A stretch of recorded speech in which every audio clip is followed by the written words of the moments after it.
Shut up and sit down. तो चलिए आइए अब हम लोग देखते हैं moist heat method of cooking के बारे में। इसमें है बॉइलिंग, उबालना। Food is immersed in sufficient amount of hot water and heated to its boiling temperature 100 degree Celsius और 212 डिग्री फ़ारेनहाइट। अब जो खाने का सामान है उसको गर्म पानी में डुबो दिया जाता है इस तरह से कि वह पूरा डूब जाए और पानी को उबाला जाता है 100 डिग्री सेल्सियस या 212 डिग्री फ़ारेनहाइट टेम्परेचर में। The temperature is maintained till the food is cooked. अब यह जो तापमान है ये तब तक हम लोग को बनाए रखना पड़ता है जब तक खाना पक ना जाए। For example, while boiling potato you see that hard potato becomes soft when you allow it to boil for some time. उदाहरण के लिए अगर आप आलू बॉयल करेंगे, आलू उबालेंगे, तो आप देखेंगे कि जो सख्त आलू है कुछ देरी बॉयल होने के बाद वह नरम हो जाता है। You can boil almost any food which is hard और tough to make it soft. आप कोई भी खाना को पका सकते हैं, चाहे वो कितना भी कड़ा हो, कितना भी सख्त हो, वो उबल कर मुलायम बन जाएगा। अब देखिए कुछ कुछ चीज़ें हैं, there are some points you should remember.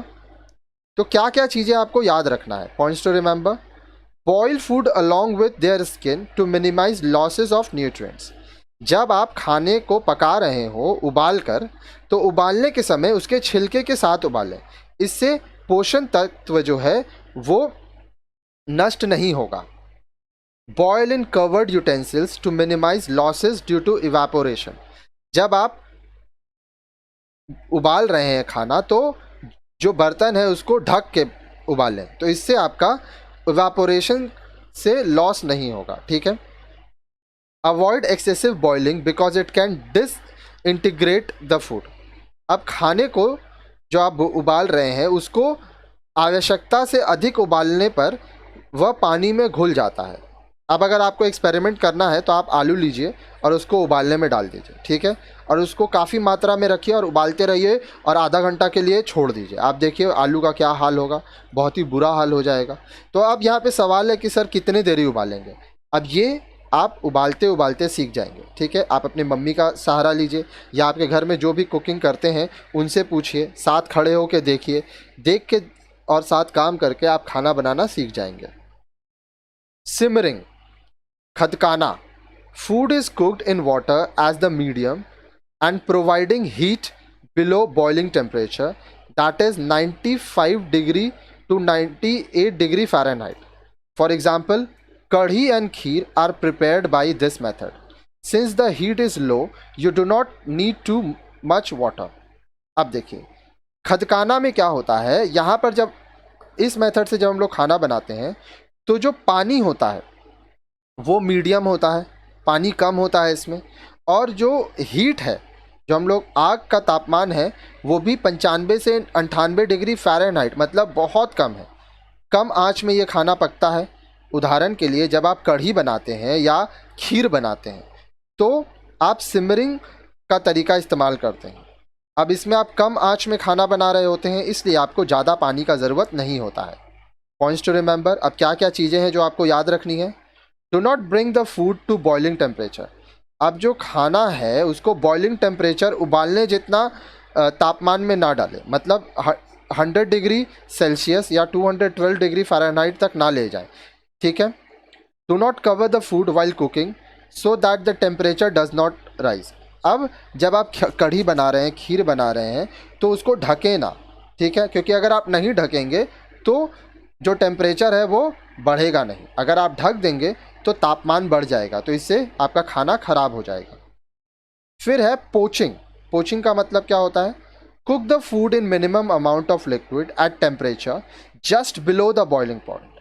अब ये जो तरीका है, इसमें जो खाने का सामान है उसको एकदम कम पानी में, न्यूनतम मात्रा में आपको पकाना है। ठीक है, और जो टेम्परेचर है वो बॉइलिंग पॉइंट से थोड़ा सा कम रहेगा।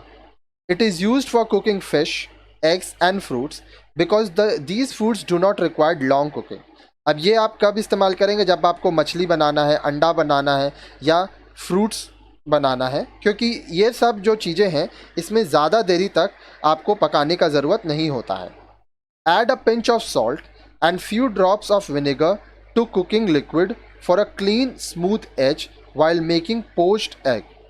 अब देखिए, बोल रहा है जब आप अंडा पका रहे हैं तो आप क्या करिए कि एक चुटकी नमक या और सिरका, विनेगर की कुछ बूंदें डाल दीजिए, तो इससे जो किनारे हैं वो चिकने और साफ सुथरे रहेंगे, नहीं तो ये चिपक जाएगा. नेक्स्ट है स्टूइंग, स्टू करना. It is a gentle method of cooking in a pan with a lid. अब देखिए, एक पैन रहेगा, उसके ऊपर आप ढक्कन लगा के इसमें खाना बनाते हैं. Food is simmered at 98 degree Celsius in small amount of liquid. अब जो खाना है वो 98 डिग्री सेल्सियस में पकाया जाता है, धीमी आंच में पकाया जाता है, ठीक है, और थोड़े से पानी में पकाया जाता है. Steam generated in the pan helps in cooking and softening the food. अब वो जो बर्तन है उसमें जो स्टीम, जो भाप होगी पानी से, उससे वह खाना पकेगा और मुलायम होगा. Points to remember. अब क्या बात याद रखना है? A stew boiled is a stew spoiled.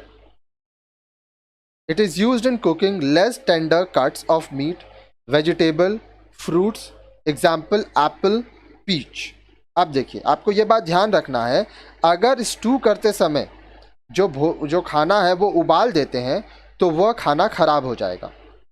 यह स्टू का जो मेथड है ये कब होगा? जब आप मांस का नर्म टुकड़ा, सॉफ्ट जो कट्स होता है, वो सब्जी, फल जैसे सेब हुआ, पीच, आड़ू हुआ, इसको पका रहे हैं, तब आप स्टू मेथड का इस्तेमाल करेंगे. तो आप पकाते पकाते सीख जाएंगे कि कैसे आपको यह करना है. नेक्स्ट है स्टीमिंग. स्टीम करना मतलब भाप द्वारा पकाना. The steam generated by water is used as a medium of cooking. Food does not come in direct contact with water. जब आप भाप द्वारा पकाएंगे तो पानी द्वारा उत्पन्न हुए पानी से जो भाप बनता है उससे यहाँ पे आप खाना पका रहे हैं, ठीक है. जो आपका खाना है वो सीधे तौर पर पानी से संपर्क नहीं होता है, ठीक है. जैसे आप मोमो बनाते हैं, इडली बनाते हैं, तो इसमें आप देखेंगे कि भाप से ये सब बनता है. आगे देखिए, it is achieved through the following 3 methods. अब इसको करने के 3 तरीके होते हैं. एक है direct method. Food is kept in the sieve or muslin cloth on top of the pan containing hot boiled water. The steam generated from the water in the pan cooks the food. Special steamers are also available, used for peas, idli, fish and soft vegetables. अब देखिए, direct method जो होता है, इस तरीके में एक बड़े खौलते हुए पानी के बर्तन के मुंह पर छलनी या जाली लगा दी जाती है, या पतला मलमल का कपड़ा बांधकर जो खाने का सामान है उसके ऊपर रख दिया जाता है और ढक्कन से ढक दिया जाता है. बर्तन में पानी से बनी भाप से भोजन को पकाने में आराम मिलता है. देखिए, भाप बनता है, उससे भोजन पकता है. इसके लिए बाज़ार में आपको बर्तन मिल जाएंगे जो मटर, इडली, मछली और नर्म सब्जियों को पकाने में मदद मिलता है, ठीक है. नेक्स्ट है इनडायरेक्ट. अब इनडायरेक्ट मेथड क्या है? Food is placed in small close container in the pan containing boiling water. The heat of steam surrounding the smaller container कुक्स the food. अब इनडायरेक्ट मेथड में क्या होता है, जो खाने का सामान होता है उसको छोटे बर्तन में डालकर ढक्कन बंद करके बड़े बर्तन में, जिसमें पानी लगातार उबलता रहता है, रख दिया जाता है. भाप की गर्मी से जो खाना है वो अपने आप पक जाता है, ठीक है. फिर है प्रेशर कुकर. अब प्रेशर कुकिंग तो आपके घर में आप देखे होंगे, दाल बनाते होंगे प्रेशर कुकर में. It is based on the principle that more heat is generated under pressure than otherwise, thereby reducing the cooking time. अब देखिए, प्रेशर कुकर में क्या होता है, भाप का दबाव से बढ़ने से जो गर्मी होती है उससे खाना बनता है और जो खाना है वो जल्दी बनता है. अगर आप चावल बना रहे हैं तो कुकर में चावल जल्दी बनेगा, ठीक है. अगर आप उसको पैन में बना रहे हैं, टोपिया में बना रहे हैं, तो ज़्यादा समय लगेगा.